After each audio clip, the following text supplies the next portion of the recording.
right, everybody. We are weaving a Hans Wegner CH23 mid-century modern chair here.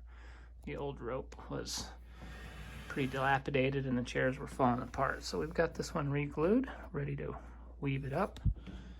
Andrea, my wife, has already started here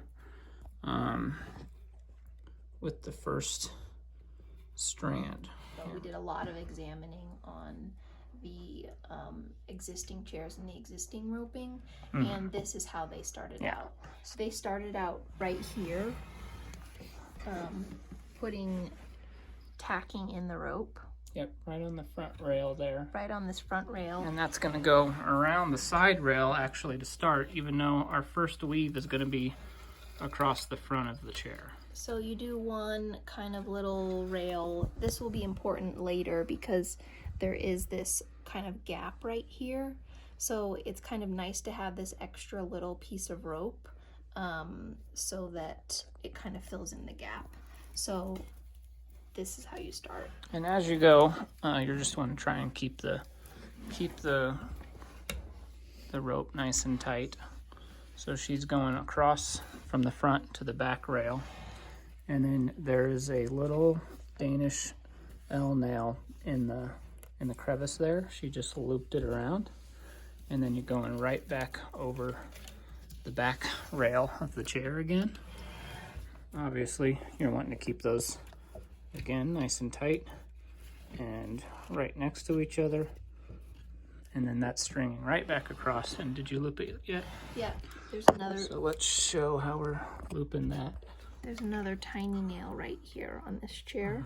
So she's going over that, looping it back around, and then here on the front side, we're actually gonna be doing the loop in between these strands that go across. So she is gonna loop 4 loops around the front rail to start with, and then it's gonna be 5 loops for all the other looping between each double strand. So here we've done... But down here, see, we've already had one little accident here. So this is good. This is good to show you. Yeah, this is a good little example. You're going to be wanting to pay attention as you're looping. We accidentally looped over one, so... This is the cumbersome part, and we've actually already cut the rope into a more manageable size here, because you don't want to be trying to string 100 feet of rope all the way across this. Sometimes in some of the videos they were saying that they used continuous string, and I didn't use that. It's just really hard and cumbersome. So she's going. So I probably got about 20 feet of cordage. So now we've got the front is looped. We've got the front looped. We've got them all pretty tight. You can see on this other side that they're all really next to each other. Nothing is overlapping. And then we're gonna go across here, loop on the L nail, and then back up over the back again. And then we're gonna do 5 more. And that's just for our chair. So it's just kind of going to depend on your chair. You're going to want to examine your chair depending on what you're working with. If you don't have anything to go by, might be a little bit harder. You can measure the thickness of your rope and then how far you have to span across and do some math, I guess. But that is going to be pretty hard. So I'll do one more, and then I'm gonna continue to weave the seat this way, and then once we get to the end of the rope, then we will show you the knot that will make this piece of rope go into the next piece of rope. Connect to your next one. So right now we're back here. We've made our loop on the L shape. We came back. And now we have to loop around one more time.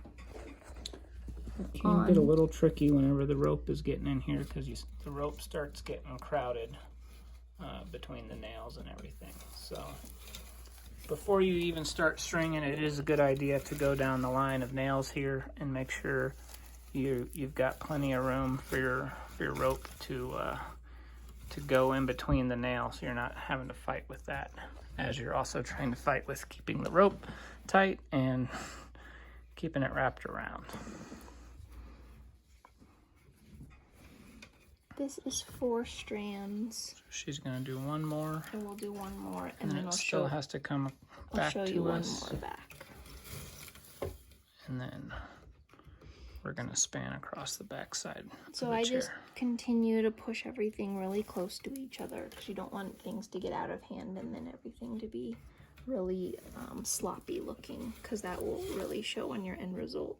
And you can see how everything is really straight on the bottom. Yep, we don't have any overlaps. Everything's looking good. I'm holding it tight. So that one's going We straight have 1, across. 2, 3, 4, 5, and then this one will go straight across on this one.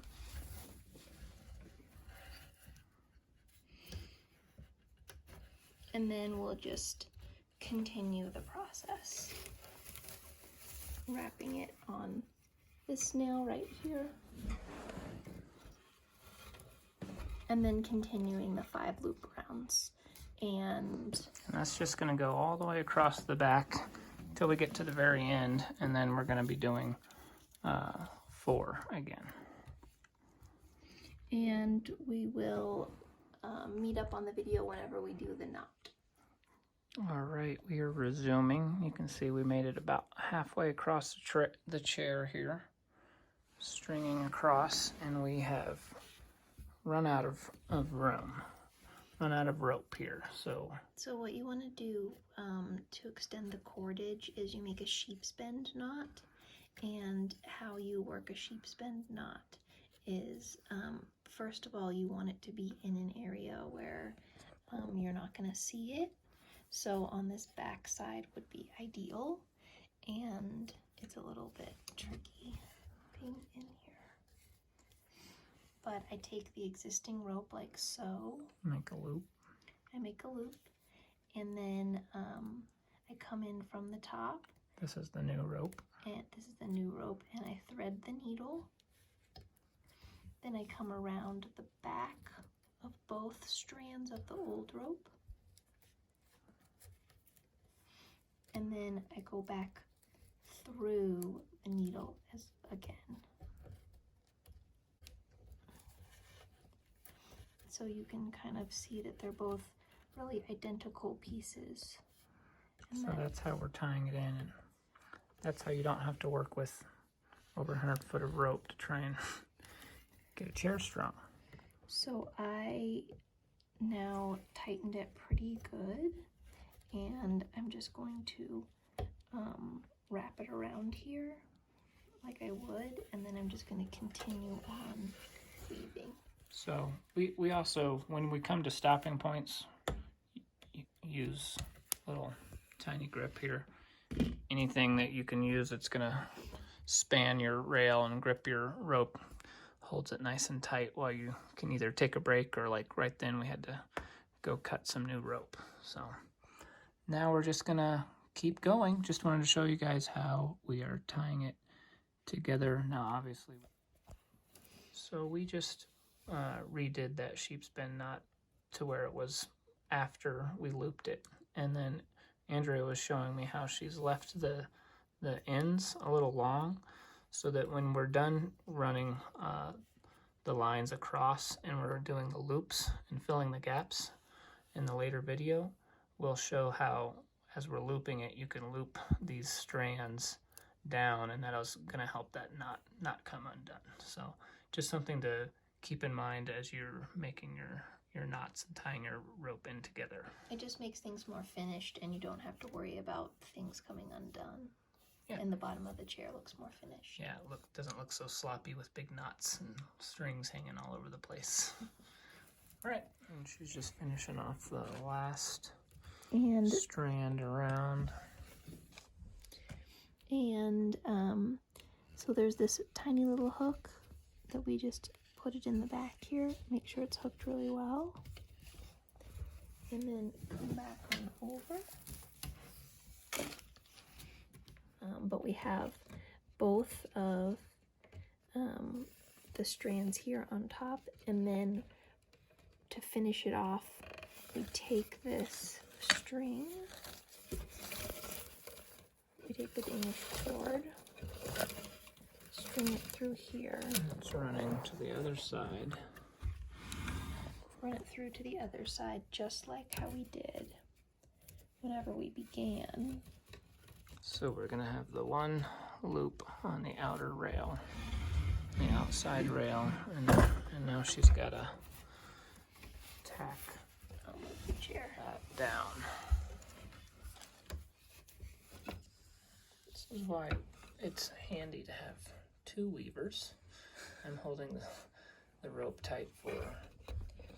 And you can see the old Ow, you're nails stabbing there. me. Sorry. So she's gonna try and put the nail in those old holes. I'm not gonna actually do the old holes. I'm gonna do new holes, but I am gonna try and get 2 in there. Everyone always says that they don't trust one.